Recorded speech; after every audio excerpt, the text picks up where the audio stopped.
Bismillahirrahmanirrahim. Assalamualaikum warahmatullahi wabarakatuh. Annyeonghaseyo cingguya. Saya Fitriatul Maksumah dengan NIM 53040210016 dari kelas Bahasa dan Sastra Arab A. Nah, dalam video kali ini saya akan sedikit menjelaskan tentang beberapa pengertian dari kata. Nah, akan ada beberapa pengertian dari kata menurut masing-masing klarifikasinya. Yuk simak. Langsung saja. Yang pertama ada pengertian kata dari klasifikasinya dari kata positif, negatif, dan privatif. Nah, kata positif sendiri ialah kata yang menegaskan tentang adanya sesuatu. Nah, contohnya itu kata gemuk. Nah, kata gemuk itu berarti apa? Ada daging di dalamnya. Nah, berarti menjelaskan sesuatu adanya daging di dalamnya yang membuat itu gemuk. Nah, yang kedua ada kata negatif, yaitu penegasan yang tidak positif, yaitu bisa dibilang lawan kata dari kata positif sendiri. Nah, contohnya itu tidak gemuk. Nah, kalau tadi positifnya gemuk, berarti lawan katanya apa? Kata negatifnya berarti tidak gemuk. Nah, yang ketiga ada kata privatif, yaitu kata yang menegaskan tidak adanya sesuatu.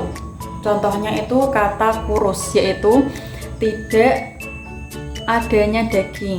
Nah, makanya kurus gitu ya. Nah, untuk selanjutnya ada pengertian kata dari klasifikasi kata universal, partikular, singular, dan kolektif. Nah, untuk yang pertama yaitu yang kata universal. Kata universal ialah kata yang mengikat semua hal di bawahnya tanpa terkecuali. Contohnya itu semua manusia. Nah, berarti semua jenis manusia, yaitu manusia purba, manusia modern kah, atau manusia yang lainnya. Berarti dari generasi manusia terdahulu sampai generasi manusia sekarang. Berarti menyeluruh ya, berarti universal itu menyeluruh. Nah, untuk kata berikutnya yaitu kata partikular. Nah, partikular sendiri ialah kata yang mengikat hal di bawahnya, tapi hanya beberapa, sebagian. Nah, contohnya itu beberapa manusia, sebagian manusia. Berarti setengahnya dari universal itu adalah partikular, sebagiannya ya. Lalu ada kata singular. Nah, kata singular sendiri ialah kata yang mengikat hal di bawahnya tapi hanya satu. Nah, contohnya itu manusia tertampan di universe ini bernama Yusuf. Nah, berarti hanya satu objeknya saja ya, yaitu tadi yang bernama Yusuf. Nah, lalu ada kolektif, yaitu kata pengertian yang mengikat bawahnya secara keseluruhan dalam satu kesatuan. Nah, itu ini ya, contohnya penduduk Indonesia adalah penduduk yang terkenal ramah. Nah, secara keseluruhan berarti penduduk Indonesia itu di dalam satu kesatuan yang sifatnya ramah, satu kesatuan ramah. Nah, gitu. Nah, selanjutnya ada pengertian kata dari klasifikasi kata konkret dan abstrak. Nah, konkret sendiri itu ialah kata yang merujuk pada sesuatu yang ada. Nah, contohnya itu mahasiswa di gazebo itu bernama Asahi. Nah, berarti mahasiswa yang ada di gazebo itu bernama Asahi. Nah, ada kan? Ada di gazebo itu bernama Asahi.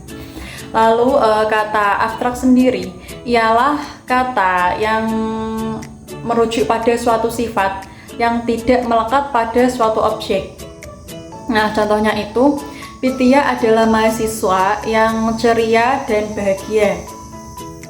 Nah, Ceria dan bahagia sendiri itu sifat yang tidak begitu melekat pada objek ya, karena itu sesuatu yang tidak selalu dirasakan dengan indera kita secara keseluruhan ya.